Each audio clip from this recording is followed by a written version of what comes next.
Ducks fans, are you ready? You are listening to the Ducks and Pucks podcast with your hosts, Mike Walters and Eddie Jones. This is the #1 home for Anaheim Ducks talk and analysis. Here we go. All right, welcome back to our show, and what a week the Ducks had. If you're a Ducks fan, you got to be super happy, Eddie. The Ducks went on their road trip, a 7-game trip, winning 5 of those games with the record of 5-1-1, which was the best all-time for a 7-game trip. And the Ducks ended up taking out the Flames in Edmonton in back-to-back games and finishing the trip against Vancouver, Eddie. But what a successful trip, and now the Ducks control their destiny, and they can actually win the division again, Eddie, which a lot of us didn't think was going to happen at the beginning of the season. Yeah, I honestly, I think we all thought they would turn it around at some point. I mean, the luck wasn't there early on in the season. Obviously, the goal scoring wasn't there. But we thought they'd all turn it around and probably come in second or third in the division. I mean, the division was pretty weak. I don't think a lot of people thought Arizona could hold on, and that's obviously been the case. But to have the Kings struggling like they have been over their last 10 games or so has allowed us to get back in it. And obviously, with us playing so well, 8-1-1 in the last 10, won the last 4 in a row on the road trip going into tonight. I mean, that's been kind of a struggle this season on the road, and now getting those 5 wins on the road, but posting such a good record, it has bumped our away record to a pretty good level right now. Yeah, and another thing to factor in too is this is the first time this season the Ducks have scored more goals than have given up goals. So what a turnaround with the way the offense has been going, scoring 4 goals a game. Or more in the last 13 games there. So if we go back to this last week, the Ducks started out against Calgary, and we've seen this before, Eddie. This game was, a north-south type of game, high-scoring affair. It looked like Calgary might, pull away with this one. After the first period, it was 3-2 Calgary, but the Ducks turned it on. In the second period, they scored 3 in a row, and they basically ended up cruising. Not easily, but they ended up, taking out the Flames after that point. Yeah, I mean, that's probably our best second period all season. I mean, obviously a poor first period.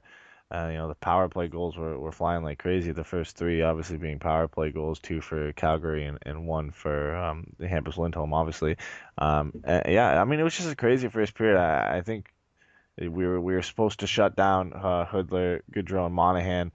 Obviously, the first period they had our way with us, and I mean, 2 power play goals, it's tough. You'd expect our penalty kill being so good to, kind of combat that. But, they shored up in the rest of the game, and then we end up picking up 2 more power play goals and going, I believe, 3 for 3 in that game. So a really good fight back effort and just a great game overall, and a pretty good effort from Santarelli.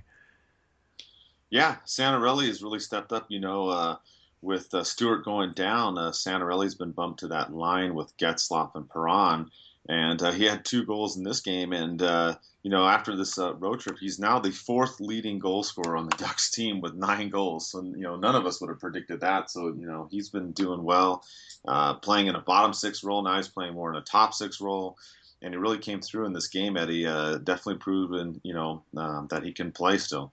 Yeah, and I mean, he's the definition right now of secondary scoring. He only played 8 minutes and 44 seconds in that game, which is by far, low in comparison to any other player. And he scored 2 goals on 2 shots. I mean, what more can you ask from a depth player? I mean, if he's playing that amount of ice time, you don't expect him to get too many chances. And I mean, he converted on the 2 chances that he had. Yeah, exactly. And I mean, everybody else in the Ducks too was on fire basically this game. And we'll talk about it. The Ducks are going to play him again here on the homestand, and we'll preview that game for you. But yeah, the Ducks, Santarelli coming alive in this game, getting some goals. We saw the defense too with Vatanen and Lindholm, and Raquel too. He's been doing well. He had the eventual game winner in this game, and he picked up his game on this road trip as well, Eddie. Yeah, I mean, he's been pretty good all season. I mean, he's kind of found chemistry on that line with Corey Perry, just like Getzlaf has found chemistry with David Perron, and it's been a real good mix ever since they really separated them up and put together these lines. I know I was a little bit skeptical, and I mean, I think you and me were among that when they split up Getzlaf and Perry. I mean, it's been here and there, and how many times it's worked. And Boudreaux doesn't do it too often, but I think it's really helped Raquel playing with such a proven goal scorer as Corey Perry. And I mean, he's putting the puck in the back of net too. He's up to 15 on the season now, which is way above his previous career high. Yeah, exactly. I mean, he's second now, right behind Perry, like you said. So, I mean, it's just like the goals. I think I said in the tweet, they're raining in Anaheim. They're raining everywhere. I mean, they're just coming down. So, the good thing for the Ducks is the offense has picked it up. The power play's been doing better. The even strength play has been picking up. We'll talk about the penalty kill, which has kind of suffered a little bit, with Horikoff being out. Obviously, we've kind of noticed that on this road trip. It did okay initially, but it's been kind of going down, and that happens in the next game too. The Ducks played back to back. Frederik Andersen went again in this game because the Calgary game was so early on that Monday, and at this point Gibson still wasn't ready to come back. So Andersen went again. And the Ducks again gave up a couple power play goals in this game. But this game was kind of a weird one, Eddie. I mean, the Ducks came out and they scored first, and Edmonton battled back, which, I mean, we had seen this earlier in the season at Honda Center. And then you get to the end of the third period, and, you get two empty net goals by the Ducks to win, and what was kind of a weird final 2 minutes there. Yeah, and I mean, this is the first time that the Ducks had seen Connor McDavid all season, and I mean, there's a chance that he had in the game where he got to dangle on everybody, and Lindholm made a really good play to poke this puck off his stick, and I think they did a really good job shutting him down. I mean, Kessler's been that guy all season. I mean, it doesn't really matter who he faces. He does a really good job shutting him down, and I mean, he did pick up a point in this game, but it was a secondary assist, and I think Lindholm especially and Kessler did a great job shutting them down, and it was just a back and forth game. I mean, a couple more power play goals here.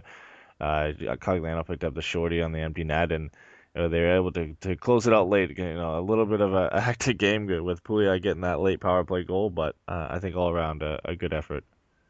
Yeah, and how many times do you see someone get an empty netter, short-handed, game-winning goal? I mean, that's what Cogliano ended up getting, and I mean, it's hard to say that. I mean, it's like, that was just a crazy ending. I mean, obviously the Ducks pulled it out, and it was a little bit strange there at the end, but like you mentioned, Kessler really did a great job shutting down McDavid. McDavid got that one assist.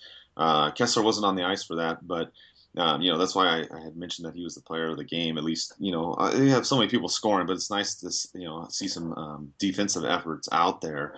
But what did you think about Todd McClellan's comments? He was talking about Edmonton, how this season, they don't have too much to play for, and basically he didn't shy away from McDavid playing Kessler. Do you think that was a wise decision on his choice, or do you think he should have tried to give him more room in this game? Or what are your thoughts on that, Eddie? I think in the position that they're in, I mean, you never want to say a team's out of it already, but I mean, the Edmonton's is out of the playoff race as you can get. And to put McDavid against a guy like Kessler, I mean, he's going to have to face guys like this for his whole career, and to get him to experience this early and to to feel the frustration, to have no space to move and still try and make plays. I think it was good. It's good for his development. I mean, he's eventually going to have to face him when the game doesn't matter as much. I think that's the best time to to at least give him a shot and don't take him away from Ryan Kessler. I mean, there'll be other times in the game where in his career where Edmonton will be a good team, they'll be fighting for a playoff spot, and he'll have to know how to deal with that. And I think getting him exposed to it early, it was good on Todd McClellan's part. Yeah, I agree with you, because even with the way the team is going right now, I mean, it's good to get that experience for him. And this game didn't, have too much meaning for them. So I definitely think he learned a lot too, because Kessler, pretty much owned him this game. So that's the way it went down. But definitely good learning experience for him. And the Ducks put together two good efforts. They could have played a little bit better on the defense, especially on the penalty kill in these two games. But it was good to see them get back-to-back wins, get the 2 points in each game. And then they cruised into Vancouver for the final game of this weekend road trip. And we got to see John Gibson come back. Antoine Hudobin was sent back down to San Diego. He didn't have to clear waivers. I mentioned that in the article that he didn't play 10 games with the team, and he wasn't with the team for 30 calendar days. That's kind of the waiver exemption rule. so he was able to go back down, and they also sent Holzer down for conditioning. So in this game, we got to see Gibson come in, and Anderson was the backup for this one. And Gibson had a pretty good game. This game looked like the Ducks were just going to blow Vancouver out of the entire building, really until late in this game, Eddie. I mean, the Ducks had built a 4-0 lead early in the third, and pretty much. I mean, Vancouver came back, but the Ducks pretty much had this game in their, control.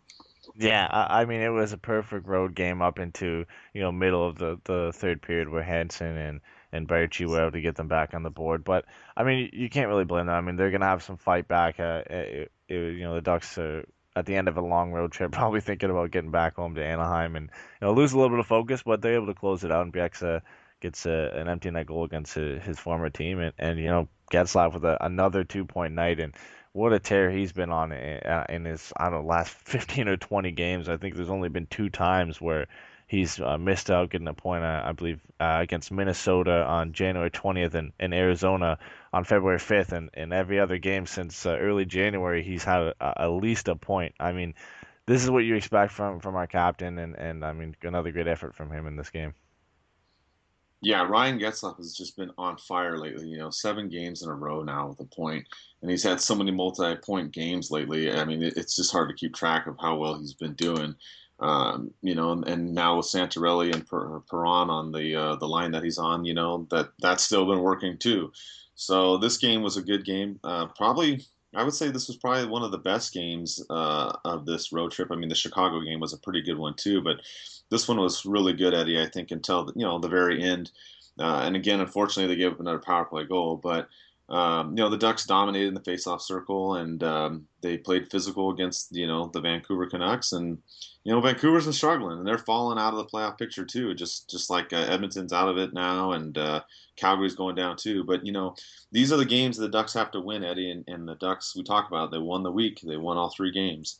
Yeah, and I mean even with Vancouver sliding down the standings, like you said, you still have to win these games. You got to make sure you can bury them even farther down the standings. That they're not going to come back late in the season and give you a scare. And I think this is a big game. It kind of pushes them even farther out of the rearview mirror, and now it's really a 4-team battle.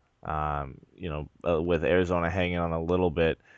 Between the 3 California teams. And I mean, if you want a stat too, that is just kind of outstanding on how well Getzlaf has played in his last 18 games.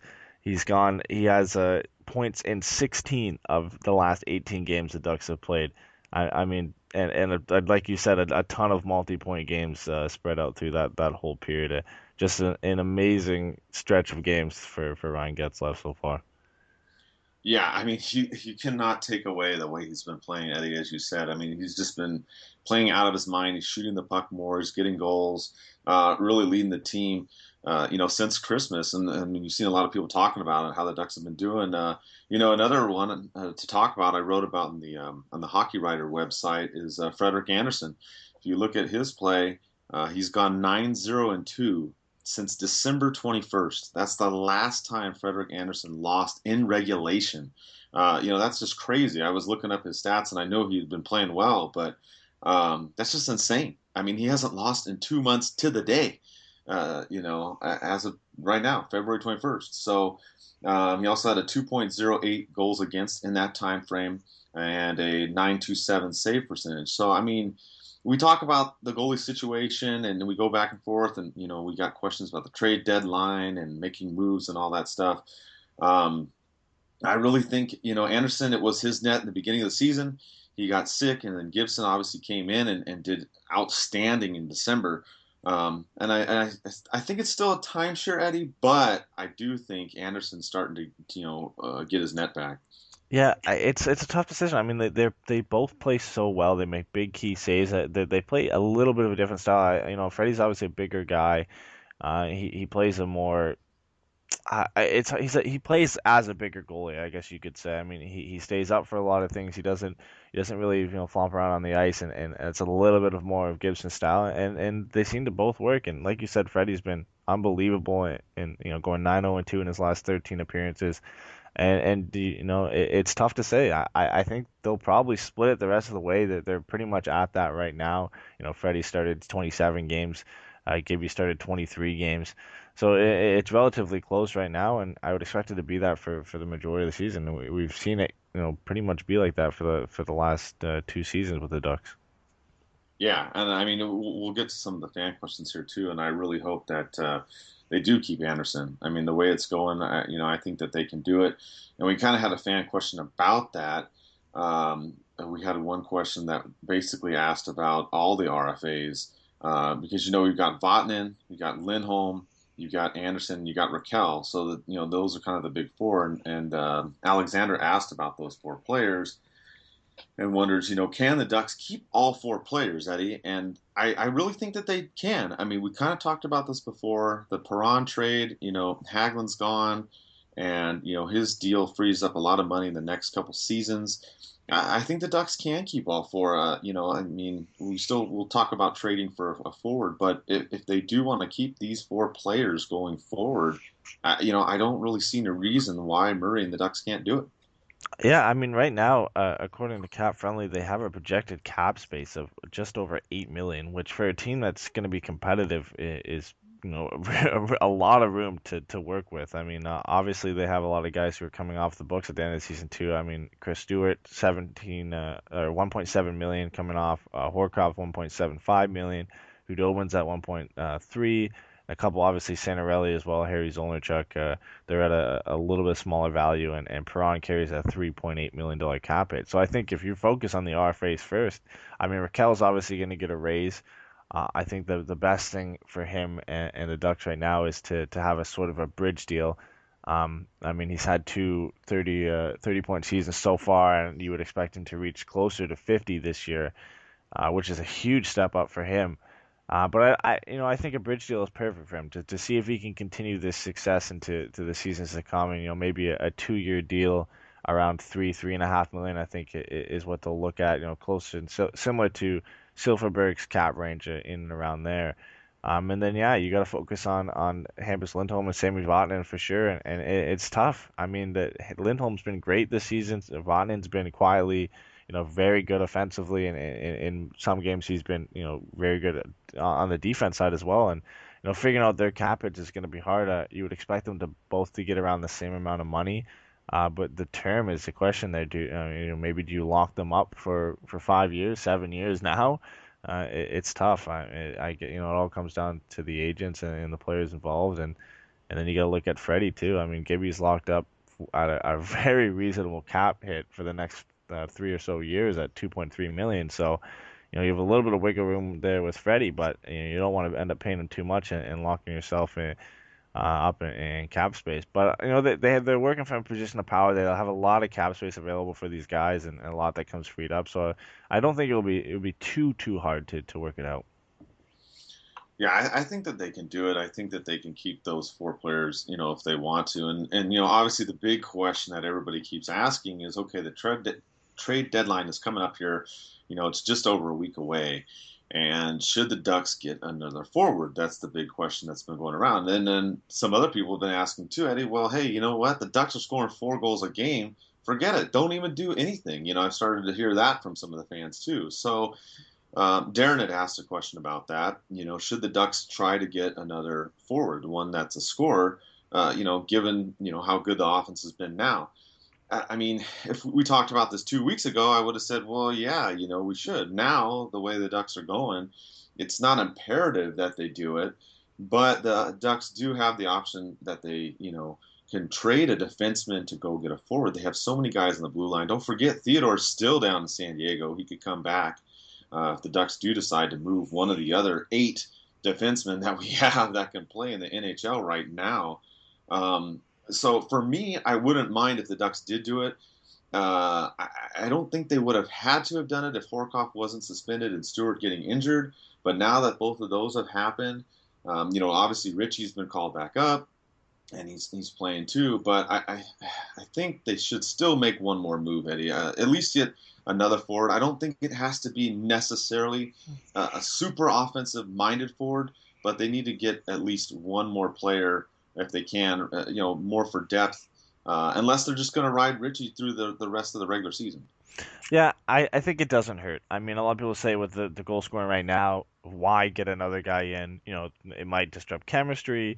It's not going to make the team much better. And I think I disagree with it's going to not make the team that much better. I mean, you look at some of the guys available, Andrew Ladd, Louis Eriksson, Eric Stahl. I mean, that one's a little bit of a reach with his cap hit, but I mean, those are some great players, and they're going to make your team better no matter how many goals you're scoring right now. I think Louis Eriksson is a perfect fit for the Ducks. I don't know. Boston's hasn't really said if they're going to sell him or not yet. They're working on re-signing him, but he'd be a great fit for the Ducks, and Andrew Ladd would work too. I mean, putting them on the top line, allowing Richie to go back down to AHL until Stewart gets back, and having that quality player on your team, that's never going to hurt your team. So I think if they can get the right deal done and not give up too much, because obviously it's going to be for a rental. You don't expect them to re-sign, those guys at the end of the season because of how much money they're going to command. I think it'd be a good deal to make at the right price. I agree, and we're going to have a live show on the trade deadline day. We'll be on Blab again. We got all the kinks worked out. blab.im will be on there. Eddie and I will be talking about not only the Ducks, we'll be talking about the entire NHL. We'll be talking about everything going on that day. We'll be on there in the morning and maybe early afternoon. We'll see how it goes, but we'll definitely be on for a couple hours talking about all this stuff. I took the day off from work again. This is I think third year in a row of doing it, but it's just so much fun that day. I can't concentrate on trade deadline day at work, so we're gonna have a lot of fun. We'll go over all this stuff, see what the Ducks do or don't do, and cover it all. And with that, kind of goes with another question. The Ducks started out so poorly. And now all the line changes, the moves that have been made, everything that's been basically going right for the Ducks, maybe minus the penalty kill, but everything else has been full steam ahead. Alex asked the question, would Bruce Boudreau be nominated for the Coach of the Year now with the way things are going, even, depending on how they finish, and what they would do the rest of the season. I think it's a good question, Eddie. I would want to say yes, but I think the big problem, and you and I kind of talked about this, is the expectations for the Ducks. The expectations for the Ducks basically is, I would compare it to how the Washington Capitals are playing. People expected the Ducks to come out and just dominate this whole season, and they didn't do that. They came out and did terrible in October. They did so-so in November, and then, obviously end of December on, they've been on fire. And yeah, turning it around has been good, but I think, unfortunately, because the expectations were so high before, I don't really see it being, likely that Boudreau would get that distinction this year. Yeah, I mean, we're finally playing at the level that everybody expected us. I mean, not too long ago in early October, the Ducks were pretty much Stanley Cup favorites from everybody. I mean, everybody thought that they were going to be there again and they could Us win too. it this year. Yeah, I mean, yeah, so did we. So, I mean, it's been great, and Boudreau's brought in a style of defensive system that's worked out and finally paid off in offense. But you look at some of the front runners, and there's no way that. I mean, he might grab a couple votes from some people if they continue this hot run and win the Pacific Division this year. But no, you look at, I mean, Florida and them leading the Atlantic Division right now by 5 points. I mean, Gerard Gallant's done a great job with a young Panthers team this year, and I think he's up there with Barry Trotz in Washington. I mean, they have the best record through 57 games in NHL history. The most wins. They have 43 wins through their 57 games so far, which is one more than the NHL record.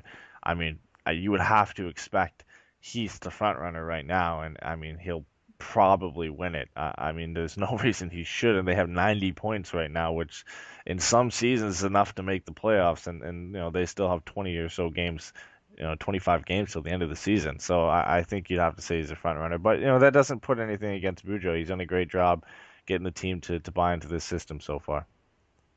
Yeah, and I'm glad that the Ducks, rebounded the way that they have. I mean, it was pretty brutal seeing all the comments in the beginning of the season, and now that the way that things have gone, everything's going well. And, the Ducks are basically in the driver's seat now, Eddie. We look at the Pacific Division. It's a neck-and-neck race between the Kings, the Ducks, and the Sharks. All the Cali teams are up there. They're all fighting it out. the Kings won last night, so now the Ducks are 4 points behind. But the Ducks are going to play the Kings 3 more times, so the Ducks can still win this division. And it's going to be a tight race. I really think it's going to be those 3 teams that are going to make it. I don't know the order. I mean, obviously we hope the Ducks are first, but at this point, it doesn't really matter to me. I mean, as long as they keep playing the way that they are, I think they're going to be good. Arizona's kind of on the outside. They might squeeze in and get a wild card spot, because in the Central, some of the teams aren't playing quite as well as they did in the beginning. So we may see 4 teams from the Pacific. It's changed a little bit over the last month or so. But it's just good. It's good that the Ducks are in the driver's seat. And they don't really have to do too much, I don't think, Eddie, coming up here in the next, week or two as far as the trade deadline. I mean, like we said, get maybe one player, but you just have to be happy with the position they're in now. Going back to that, poor start. I mean, we talked about before, if they would have gone 4-4-2 instead of 1-7-2 in October, the Ducks would be in first right now, Eddie. Yeah, and I mean that's what it comes down to, is such a poor start, but it's amazing the work that they've done to get back to where they are. Obviously, it helps that the Pacific Division has been relatively weak this year, and that the 3 Canadian teams in Arizona have struggled for most of the season, and Arizona started off so well and has tapered off since then.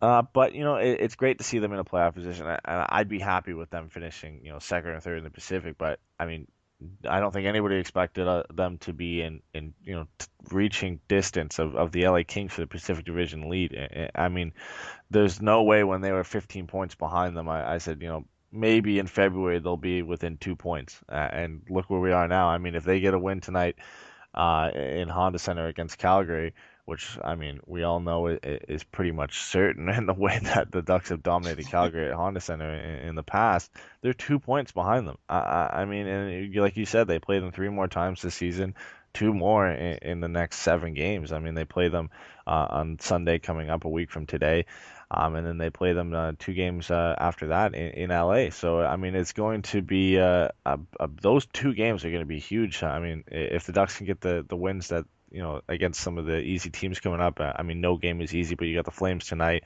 the Sabres at home, at Honda Center on Wednesday, and then the Oilers on Friday. I mean, those are 3 teams that are struggling, and you should get wins, and you could possibly go into the game against the Kings on a 7-game winning streak, and that would be huge, and you might, depending on how the Kings play, already be leading the Pacific Division, and that would be a huge game, for that race. Yeah, this is kind of a similar week to last week. I mean, obviously we're playing Calgary and Edmonton again, and then we've got Buffalo in here, which is kind of similarly situated as Vancouver. They haven't been playing as well either, so it's kind of the same week. There's 3 games. The Ducks should win all 3 of these games. You look at the Calgary situation. I mean, good God, man, when they've come to Honda Center, they have not won since January 19th, 2004. They've lost 21 games in a row, Eddie. They've gone 0-16-5 against the Ducks. So we're not saying that it's a slam dunk tonight, and I don't want to jinx them, but they've had a difficult time against the Ducks. So the Ducks do need to win this game against Calgary. They've got to watch out for the speed of the Flames. That's what got them in trouble in the first period of the last game. And they've also got to be careful not taking penalties. They really got to stay out of the box because the Flames burned them for 2 goals on the power play last time, Eddie. Yeah, and I mean both teams have had a considerable amount of time off. The Ducks played last on February 18th, and Calgary played last on February 19th. Both of them coming off 5-2 wins against Vancouver, so they're coming in eerily similar situations to play each other. And I mean, yeah, you got to watch out for the speed. That first line, Monahan, Gaudreau, and Hoodler is their best line by far, and I mean, Hoodler struggled this season, and the team struggled, but Johnny Gaudreau and Monahan have been rocks for them all season, and Sam Bennett's a guy you got to look for on some of the other lines. He's got some really good speed, and he's having a good rookie season as well. And I mean, you got to get to Hiller early. I mean, we've said that all the time. They've chased him in the last 2 starts that he's had against Anaheim, and I mean, the Ducks seem to know how to beat him. I mean, so you get on him early again, maybe chase him again, and you're looking at a pretty easy game going through. Yeah, I agree. I concur, and that's what they need to do to beat the Flames, and basically what they need to do to beat Buffalo and Edmonton too. I mean, just get on these teams all early. get wins in these 3 games, and then next Sunday, the big one against the Kings. Who've been struggling, but we all know how it is when the Ducks and the Kings play each other. The games are always intense. So I just really hope the Ducks build the momentum, like you talked about, Eddie. If they can win these 3 and go on a 7-game win streak, it'd be interesting to see how it's going to play out on that Sunday against the Kings. Like you said, we could be tied, we could be ahead, maybe a point right behind them. It's going to be an interesting week, but I think good things are going to keep coming for the Ducks, Eddie. Yeah, I mean, it's an important stretch, like you said, but these are 3 games that they should be at least competitive in, and you'd expect them to get 2 or 3 wins out of this, or at least get points in each of the games. I mean, like I said, no game is easy, but if you can roll into the game against LA on a 7-game winning streak, I mean, that would be the ideal situation, that's for sure.